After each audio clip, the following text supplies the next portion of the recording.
Halo semuanya, perkenalkan saya Christine Paniata, dan ini adalah video yang saya buat untuk keperluan pembelajaran agama Buddha. Selamat menyaksikan.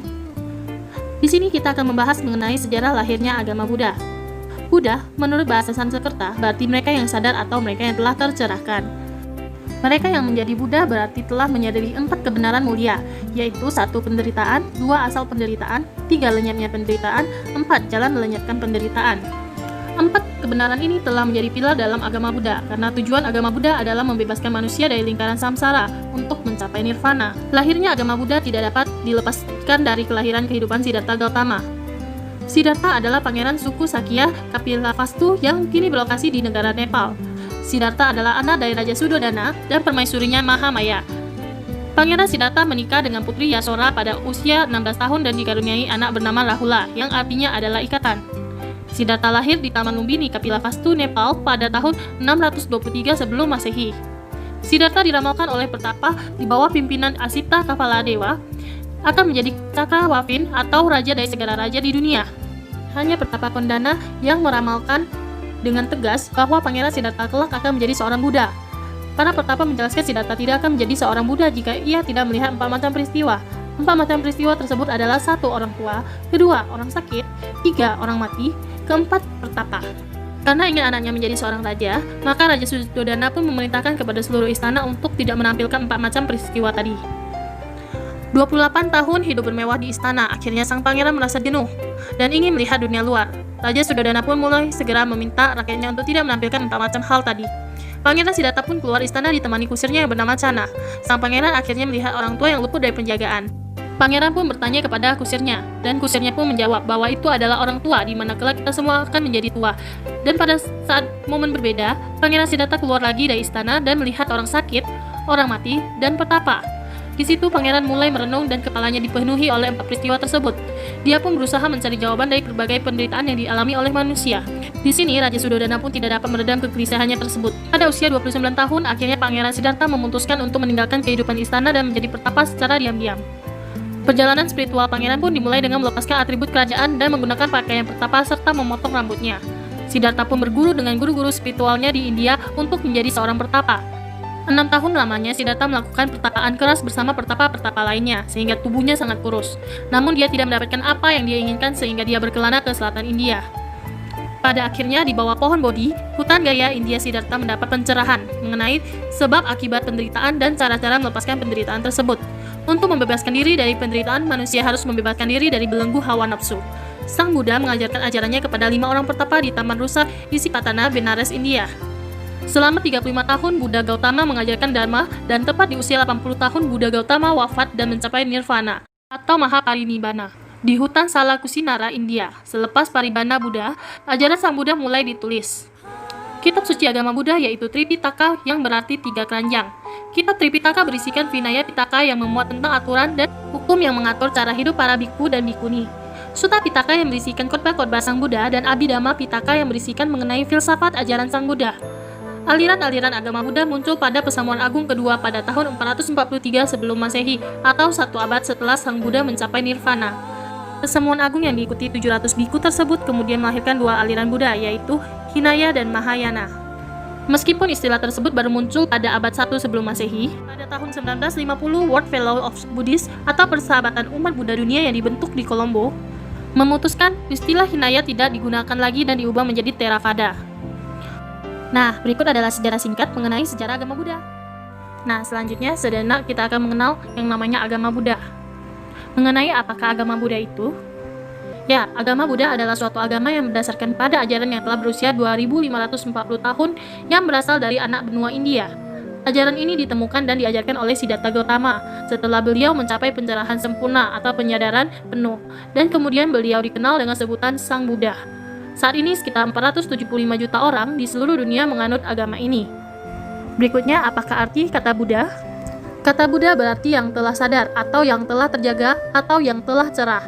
Kata Buddha berasal dari akar kata Bud yang artinya terjaga, menyadari, memahami.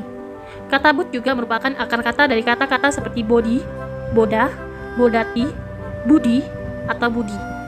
Kata Buddha menjadi sebuah gelar untuk seseorang yang telah mencapai pencerahan sempurna. Sebelum mencapai pencerahan, Sang Buddha adalah seorang pangeran yang bernama Siddhartha Gautama dari kerajaan Sakya. Beliau lahir di Lumbini, berlokasi di Nepal, pada tahun 563 sebelum Masehi. Pada usia 29 tahun, beliau menyadari adanya penderitaan dalam kehidupan meskipun hidup dalam kemewahan, sehingga beliau memutuskan meninggalkan kehidupan duniawinya untuk mencari jalan menuju kebahagiaan sejati. Setelah 6 tahun berjuang mempraktikkan berbagai cara penyangkalan diri secara keras yang berakhir dengan kegagalan, beliau akhirnya menemukan jalan tengah untuk mengakhiri penderitaan dan mencapai pencerahan menjadi seorang Buddha. Selama 45 tahun, beliau mengajarkan prinsip-prinsip jalan tengah, yang juga disebut dengan Dhamma atau kebenaran, hingga akhirnya beliau mangkat di usia 80 tahun. Berikutnya, apakah Sang Buddha adalah Tuhan? Bukan, Sang Buddha bukanlah Tuhan yang merupakan sosok pribadi pencipta dan penguasa alam semesta. Ia bukan titisan Tuhan. Ia juga bukan seorang nabi yang diutus oleh Tuhan. Apakah Buddha adalah manusia? Meskipun lahir di dunia manusia, Buddha adalah makhluk yang telah melakukan perubahan diri sehingga memiliki kondisi dan kualitas batin yang sempurna serta berbeda dengan manusia biasa. Ibarat seekor ulat yang melakukan perubahan pada tubuhnya sehingga memiliki sayap. Ia tidak lagi disebut sebagai ulat tetapi kupu-kupu. Begitu pula makhluk yang telah mencapai kesempurnaan batin tidak lagi disebut sebagai manusia atau dewa tetapi Buddha. Apakah ajaran agama Buddha adalah sebuah filsafat? Kata filsafat berasal dari kata dalam bahasa Yunani kuno, yaitu philosophia, yang berarti cinta atau philo, kebijaksanaan atau sophia. Jika berdasarkan pada pengertian ini, maka ajaran agama Buddha yang mengedepankan cinta kasih dan kebijaksanaan bisa dianggap sebagai sebuah filsafat. Mengapa agama Buddha sering disebut juga dengan Buddhisme? Isi ajaran agama Buddha yang mencakup permasalahan mendasar kehidupan yang berkaitan dengan realitas, eksistensi, pengetahuan, nilai, akal dan budi dianggap oleh sebagian orang bersesuaian dengan pengertian dari filsafat atau jalan hidup. Oleh karena itu, penggunaan akhiran isme yang sering digunakan untuk menyebut sebuah ajaran filsafat dilekatkan pada kata Buddha, sehingga membentuk kata Buddhisme sebagai sebutan lain untuk agama Buddha. Hal ini tergantung pada pengertian dari kata Tuhan yang dimaksud. Jika pengertian dari kata Tuhan adalah sosok pribadi, pencipta, dan penguasa alam semesta yang menentukan kehidupan manusia, maka agama Buddha tidak mempercayai adanya Tuhan yang seperti itu. Tetapi jika pengertian dari kata Tuhan adalah hanya sebatas suatu kekuatan yang lebih tinggi dari kekuatan manusia, seperti hukum alam, maka agama Buddha mempercayainya. Apakah umat Buddha menyembah patung atau berhala? Tidak. Umat Buddha kadang terlihat bersujud kepada patung atau gambar Buddha, bukan berarti sedang memohon kepada patung atau gambar tersebut, tetapi melakukannya sebagai bentuk penghormatan terhadap simbol-simbol, sifat-sifat suci dan agung dari Sang Buddha seperti cinta kasih, kebijaksanaan dan kedamaian, sehingga dengan demikian dapat selalu mengingat untuk mengembangkan sifat-sifat tersebut dalam kehidupan sehari-hari. Sang Buddha menyelamatkan kita dengan mengajarkan kita Dharma, atau kebenaran yang jika diterapkan akan mengubah hidup kita menjadi lebih baik dari sebelumnya dan menjadikan kita dewasa dalam spiritual sehingga mampu mengatasi penderitaan diri sendiri dan orang lain. Apa tujuan akhir dari mempelajari dan mempraktikkan ajaran agama Buddha? Tujuan akhir dari mempelajari dan mempraktikkan ajaran agama Buddha adalah mencapai Nibbana atau Nirvana, yaitu padamnya seluruh penderitaan. Apakah agama Buddha bersifat ilmiah? Ilmiah berarti bersifat sains, yaitu pengetahuan sistematis yang diperoleh dari suatu observasi atau pengamatan, penelitian, dan uji coba yang mengarah pada penentuan sifat dasar atau prinsip suatu. Inti ajaran agama Buddha yaitu 4 kebenaran mulia sesuai dengan pengertian ilmiah tersebut karena dapat diobservasi, diteliti, dan diuji serta dibuktikan oleh siapapun. Bahkan Sang Buddha menasihatkan kita agar menguji ajaran yang ia sampaikan. Apakah agama Buddha adalah agama damai? Jika pengertian dari kata agama yang dimaksud berarti suatu ajaran atau sistem keyakinan, maka agama Buddha adalah agama damai, karena agama Buddha berisi ajaran atau sistem keyakinan yang mengajarkan cara mencapai kedamaian sejati. Perlu dibedakan antara agama sebagai ajaran dengan umat beragama atau pemeluk agama, sebagai orang yang menerima suatu ajaran agama. Meskipun agama Buddha mengajarkan kedamaian, namun selama seseorang termasuk yang mengklaim diri sebagai umat beragama Buddha belum mempraktikkan ajaran Buddha secara baik dan benar sehingga masih ada kebencian, keserakahan, dan kebodohan batin dalam dirinya, maka akan masih dapat ditemukan konflik dan ketidakdamaian yang melibatkan dirinya, baik konflik terhadap dirinya sendiri maupun dengan orang lain dan lingkungan sekitarnya. Apa yang telah Sang Buddha ajarkan? Selama 45 tahun, Sang Buddha telah mengajarkan banyak hal. terutama mengajarkan tentang memahami penderitaan hidup dan cara mengatasinya, yang tercantum dalam 4 kebenaran mulia. 4 kebenaran mulia yaitu kebenaran mulia tentang duka atau penderitaan, kebenaran mulia tentang penyebab pembentuk duka, kebenaran mulia tenang padamnya duka, kebenaran mulia tentang jalan yang mengarahkan kepada padamnya duka. Apakah terdapat aliran atau mazhab dalam agama Buddha? Ya, dalam perkembangan agama Buddha, terdapat beberapa aliran atau mazhab yang muncul dari hasil penafsiran yang berbeda-beda terhadap ajaran Buddha, serta pengaruh kebudayaan setempat di mana agama Buddha berkembang. Untuk itu, aliran atau mazhab tersebut sering juga disebut sebagai tradisi agama Buddha. Apakah yang unik dari agama Buddha? Agama Buddha adalah agama yang unik di antara agama-agama besar di dunia, karena menempatkan diri manusia pada posisi apa adanya sebagai pelaku dan penentu utama kebaikan dan keburukannya yang ada pada dirinya. Agama Buddha juga menarik dan unik karena para pemeluknya dapat mencapai tingkatan yang sama dengan pendirinya atau Sang Buddha jika mengikuti jalan yang telah diajarkannya. Nah, sebagai contoh, di dalam agama Yahudi, Abraham menjadi pendiri agama membuat perjanjian dengan Tuhan, dan Musa diberikan hukum Taurat, selain mereka tidak akan ada lagi orang lain yang menempatkan posisi yang sama dengan mereka. Dalam agama Kristen hanya ada satu Kristus. Dalam agama Islam, Muhammad dianggap sebagai nabi terakhir. Orang lain tidak bisa menjadi nabi setelahnya. Sebaliknya dalam agama Buddha, semua orang dapat mencapai kebijaksanaan, pencerahan, dan gelar yang sama dengan Siddhartha Gautama, yaitu Buddha atau yang telah sadar. Dari manakah untuk memulai mempelajari agama Buddha? Mulailah dengan mengetahui ajaran-ajaran dasar yang merupakan ciri khas dari agama Buddha, seperti 4 kebenaran mulia dan 3 karakter keberadaan. Pelajari dari awal hal-hal tersebut dan lakukanlah beberapa penelitian mengenainya ke berbagai narasumber Buddhis terpercaya. Bagaimana caranya mendapatkan informasi mengenai agama Buddha? Informasi mengenai agama Buddha bisa didapat melalui berbagai macam cara, antara lain dengan mengunjungi vihara, membaca buku, hingga mengakses situs-situs Buddhis di internet. Cara terbaik adalah dengan mengunjungi vihara untuk bertanya langsung kepada para biarawan atau biku-biksu dan mendengarkan ceramah mereka. Untuk cara ini, seseorang perlu bisa membedakan antara vihara dengan tempat ibadah agama lainnya, misalnya dengan bio atau kelenteng, yang merupakan tempat ibadat kepercayaan tradisi Tionghoa. Informasi juga bisa didapat melalui buku-buku agama Buddha yang beredar luas di toko-toko buku dari penerbit Buddhis.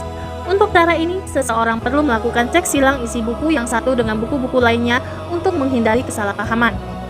Nah, internet juga menjadi tempat mendapatkan informasi mengenai agama Buddha.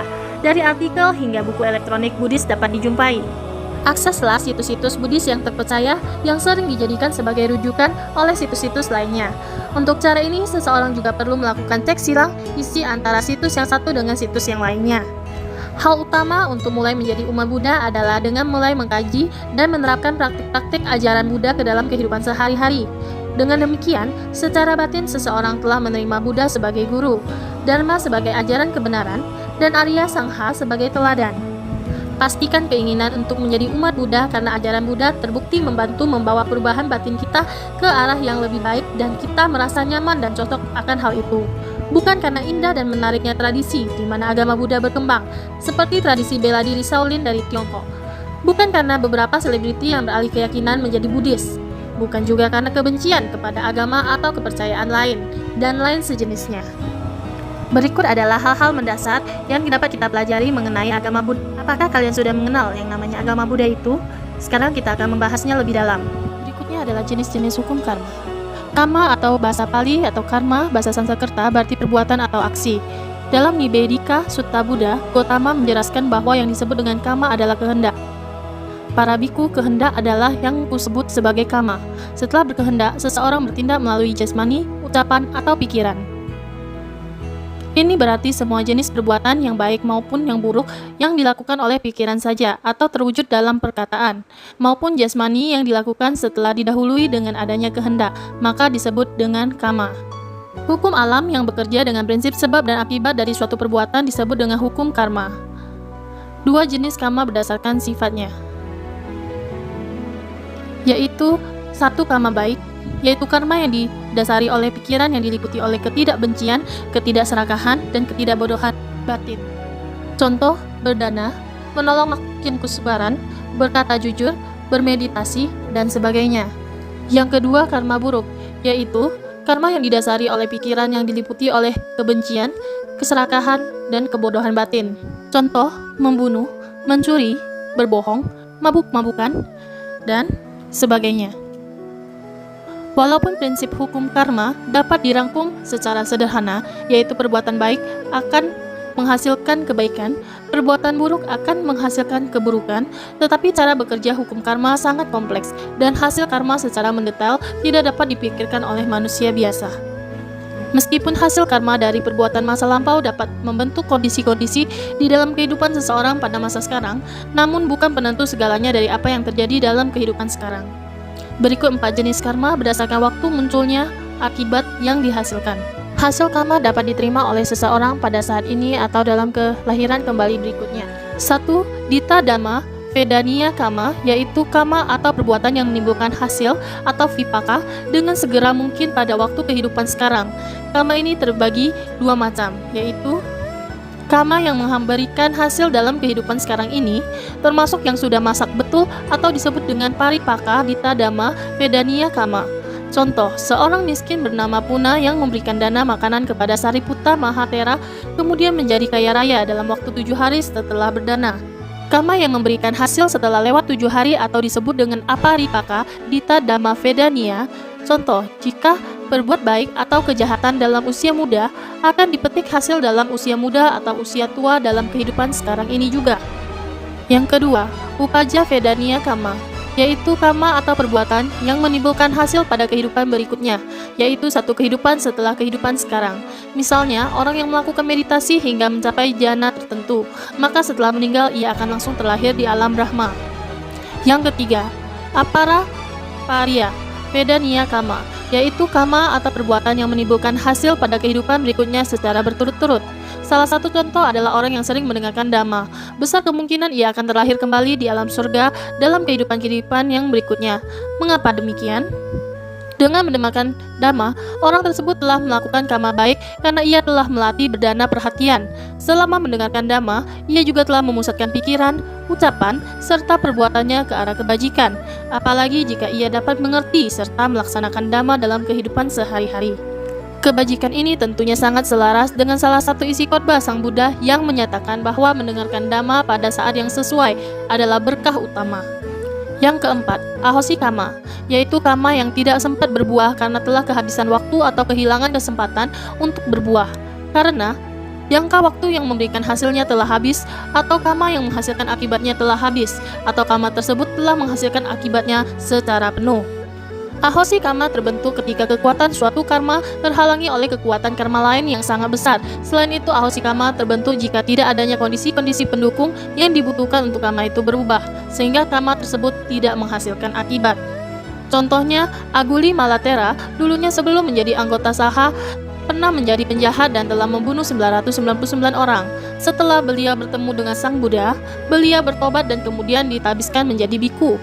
Beliau melatih diri dengan jalan melaksanakan vipassana, bhavana secara tekun, dan akhirnya beliau mencapai kesucian tingkat arahat. Jadi kejahatan beliau yang telah membunuh ratusan orang itu menjadi ahosi karma, karena sewaktu beliau mencapai kesucian tingkat pertama, yaitu Sotapati Mangga, maka dengan kekuatan mangga pertama itu, beliau telah membasmi kilesa atau kekotoran batin yang berat sehingga pintu alam apaya tertutup dengan rapat. Ini berarti pula perbuatan membunuh ratusan orang itu menjadi ahosi karma, yaitu karma yang tidak menimbulkan akibat sama sekali. Sering orang mengatakan bahwa tercapainya nirvana adalah ketika karma baik dan karma buruk telah habis. Padahal karma itu sangat sulit untuk dapat habis berbuah karena jumlahnya yang tidak terbatas. Namun, karma dapat dipotong. Kita dapat merasakan buah karma apabila kita masih mempunyai badan dan batin. Artinya kita masih hidup setelah dilahirkan. Apabila kita tidak dilahirkan kembali, maka kesempatan untuk merasakan buah karma baik maupun buruk sudah tidak ada lagi. Dengan demikian, ada beberapa karma yang tidak sempat berbuah. Berikutnya 4 jenis karma berdasarkan sifat dari akibat yang dihasilkannya. 1. Garuka karma atau karma berat, yaitu perbuatan yang memiliki kualitas kekuatan yang besar, yang mampu menimbulkan hasil dalam kehidupan kedua, dan kekuatan karma lain tidak mampu mencegahnya. Garuka karma terdiri dari 2 jenis, yaitu yang pertama, Akusala garuka kama adalah perbuatan buruk atau jahat yang berat. Yang disebut akusala garuka kama atau perbuatan jahat yang besar adalah perbuatan pandangan salah yang pasti dan 5 perbuatan durhaka, yaitu membunuh ibu, membunuh ayah, membunuh arahat, melukai seorang Buddha, dan memecah belah sangha. Akibat dari melakukan akusala garuka kama adalah dilahirkan kembali ke alam apaya atau alam yang menyedihkan, yaitu alam neraka, alam setan, alam binatang, dan alam asura. Akusala garuka kama juga disebut sebagai anataria kama karena dampaknya masih dapat dirasakan di kehidupan selanjutnya. Contoh, Devadatta yang telah melukai kaki Sri Buddha dan memecah belah sangha dilahirkan kembali di alam neraka Avici, dan Raja Adyata I yang telah membunuh ayahnya atau Raja Bimbisara tidak dapat meraih kesucian Sotapanna atau tingkat kesucian pertama karena kekuatan besar dari akusala garuka kama. Kedua, kusala garuka kama adalah perbuatan baik yang berat. Yang disebut kusala garuka kama adalah hasil dari melaksanakan samatha bhavana atau meditasi ketenangan batin sehingga mencapai rupa jhana 4 dan arupa jhana 4 atau disebut jhana 8. Akibat dari melakukan kusala garuka kama adalah dilahirkan kembali di alam Brahma. Jika akusala garuka kama tidak memiliki waktu untuk menimbulkan hasil, maka mempunyai kesempatan untuk berubah menjadi upatama baka kama atau kama pendukung. Sebaliknya, jika kusala garuka kama tidak memiliki waktu untuk menimbulkan hasil, maka akan menjadi ahosi kama dan tidak mempunyai kesempatan untuk menjadi upataka baka kama atau kama pendukung.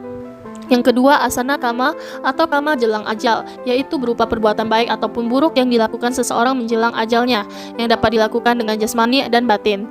Dengan batin misalnya memikirkan, merasakan, mengingat-ingat semua perbuatan baik atau buruk yang telah dilakukan, atau memikirkan kebaikan atau kejahatan terhadap makhluk lain. Kama inilah yang akan menentukan keadaan kelahiran seseorang yang akan datang jika tidak ada kekuatan kama lain yang lebih besar lagi yang menentukan. Contoh, seorang algojo kerajaan bernama Tambadatta Tika. Pada saat menjelang ajalnya, ia mengingat pernah memberi sedekah kepada Yang Arya Sariputta. Dengan mengingat hal ini, ia terlahir di alam yang bahagia. Namun, meskipun terlahir di alam bahagia, ia tetap memperoleh dampak buruk dari perbuatan buruk yang pernah ia lakukan. Contoh lain, ia teringat kesan baik ketika ia mendengarkan dhamma atau sering bertemu dengan para biku. Apabila ia meninggal pada saat mengingat kesan baik tersebut, ia akan terlahir di alam bahagia. Sebaliknya, kalau ia teringat kesan perbuatan yang tidak baik, maka ia dapat saja terlahir di alam menderita. Ini pula sebabnya seseorang yang akan meninggal dunia dilakukan upacara pembacaan parita. Salah satu tujuan upacara ritual ini adalah untuk membantu orang yang akan meninggal tersebut mengingat berbagai kesan kebajikan yang telah dilakukannya selama hidup. Dengan demikian, ia akan mempunyai kondisi untuk lahir di alam bahagia. Yang ketiga, arcinaka atau bahula kama atau kama kebiasaan, yaitu perbuatan baik ataupun buruk atau jahat yang merupakan kebiasaan dari seseorang karena sering dilakukan semasa hidupnya. Ketika seseorang sebelum ajalnya tidak melakukan kama, jelang ajal atau asana kama, maka yang menentukan keadaan kelahiran yang berikutnya adalah kama kebiasaan, berupa perbuatan-perbuatan yang merupakan kebiasaan seseorang karena sering dilakukan sehingga seolah-olah merupakan watak baru. Misalnya karena ia meninggal dalam keadaan koma atau kecelakaan fatal, maka hal yang menentukan kelahiran kembalinya adalah perbuatan yang menjadi kebiasaan dalam hidupnya. Contoh, orang yang mempunyai kebiasaan bermain musik, apabila pada saat meninggal dunia ia teringat dengan kebiasaannya itu, maka ia dapat saja terlahir kembali sebagai orang yang memiliki bakat bermain musik sejak kecil. Contoh lain, Cunda Sukarika, Cunda si penjagal babi, yang hidup di sekitar vihara tempat Sri Buddha berdiam. Ia meninggal dengan mendeking seperti babi karena kebiasaannya menyembelih babi. 4. Katata kama adalah kama yang tidak terlalu berat dirasakan akibatnya. Kama ini yang paling lemah di antara semua kama. Kama ini merupakan perbuatan baik atau kusala kama dan perbuatan jahat atau akusala kama yang pernah dibuat dalam kehidupan lampau dan kehidupan sekarang ini yang hampir tidak didorong oleh kehendak. Kama ini berproses apabila ketiga kama sebelumnya tidak pernah dilakukan. Contoh, pada suatu saat, seseorang pernah melihat dan menyingkirkan paku agar tidak ada orang lain yang terluka karenanya. Apabila kama sederhana yang membahagiakan ini timbul di saat kematian, ia dapat pula terlahir di alam bahagia. Berikut 4 jenis karma berdasarkan fungsinya. Yang pertama, janaka kama, yaitu kama yang berfungsi menyebabkan timbulnya syarat untuk terlahirnya kembali suatu makhluk. Kama ini menimbulkan batin dan jasmani. Kama ini muncul pada pikiran terakhir menjelang kematian. Sifat dari kama ini bisa baik ataupun buruk. Contoh, kelahiran di alam manusia dalam kondisi keluarga yang berkecukupan dan bahagia, atau di alam binatang dengan keterbatasan fisik. Contoh lainnya, seseorang terlahir di lingkungan keluarga yang bahagia, serba bercukupan, dan memperoleh pendidikan yang baik, dan kebalikannya seseorang terlahir di lingkungan keluarga yang amburadul, serba kekurangan, atau miskin, dan tidak pernah mengenyam pendidikan yang layak. 2. Upatambaka kama, yaitu kama yang berfungsi mendukung terpeliharanya satu hasil kama yang telah timbul. Kama ini membantu janaka kama, yaitu membantu memberikan waktu untuk menimbulkan hasil atau akibat dari janaka kama yang belum memiliki waktu untuk menimbulkan hasil. Membantu memberikan kekuatan untuk menimbulkan hasil secara sempurna dari janaka kama yang sedang memiliki waktu menimbulkan hasil. Membantu jasmani batin yang dilahirkan janaka kama menjadi maju dan bertahan lama. Contoh, kondisi fisik menjadi lemah karena didukung dengan kurangnya gizi yang baik akibat terlahir di keluarga kurang mampu. Sebaliknya, kondisi fisik menjadi bugar karena didukung dengan adanya asupan gizi yang baik karena terlahir di keluarga yang mampu. Contoh lain, selain ia terlahir di keluarga yang miskin, dia juga terlahir dalam keadaan cacat. Ini salah satu contoh kama yang mendukung. Contoh lain, umur seseorang yang semestinya ditetapkan oleh janaka kama hanya hidup selama 60 tahun di bumi ini.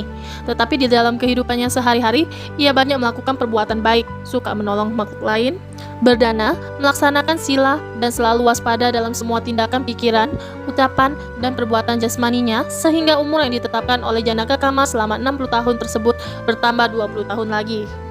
Yang 3, upapilaka kama, yaitu kama yang berfungsi menekan, mengolah, menyelaraskan satu hasil kama yang telah timbul. Kama ini menekan janaka kama agar tidak memiliki waktu untuk menimbulkan hasil. Yang telah memiliki waktu untuk menimbulkan hasil akhirnya mempunyai kekuatan menurun, menekan jasmani batin yang ditimbulkan oleh janaka kama. Contoh, meskipun terlahir di alam binatang, namun mendapatkan kebutuhan hidup yang layak karena dirawat oleh seseorang. Sebaliknya, meskipun terlahir di alam manusia, namun tidak mendapatkan kebutuhan hidup yang layak. Contoh lainnya, meskipun seseorang terlahir sebagai orang yang miskin serta cacat, orang tersebut mungkin saja mempunyai perilaku kemoralan yang baik. Contoh lain, Budi, seorang narapidana yang divonis 10 tahun hukuman penjara, namun dalam kesehariannya ia sering menunjukkan tabiat yang baik, rajin bekerja, maka Budi mendapatkan keringanan hukuman menjadi 7 tahun saja. Yang keempat, upagataka kama, yaitu kama yang berfungsi merusak, menyakiti suatu hasil kama yang telah timbul. Jadi, upataka kama adalah kama yang memotong kama maupun hasil dari kama lainnya secara menyeluruh. Pemotongan dari upataka kama ada 2 macam. Memotong janaka kama supaya tidak ada waktu untuk menimbulkan hasil atau akibat untuk selamanya. Memotong nama rupa atau batin jasmani yang dilahirkan oleh janaka kama sampai rusak. Contoh, seseorang terlahir di keluarga yang mampu sebagai hasil dari kama baik. Namun karena ia melakukan korupsi, akhirnya ia dipenjara dan kehilangan harta dan kebahagiaannya. Sebaliknya, seseorang terlahir di keluarga yang kekurangan sebagai hasil dari kama buruk. Namun karena jujur, akhirnya ia mendapatkan pekerjaan yang layak dan mampu meningkatkan kehidupannya.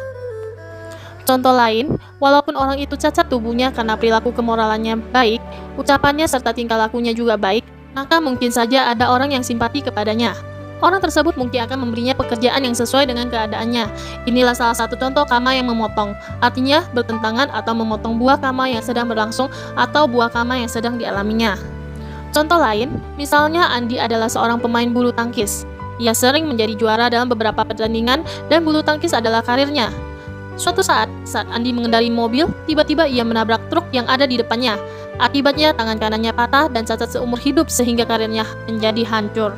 Kama sangat berhubungan dengan perbuatan seseorang saat ini. Segala sesuatu yang dilakukan pada saat ini akan menentukan buah kama di masa depan.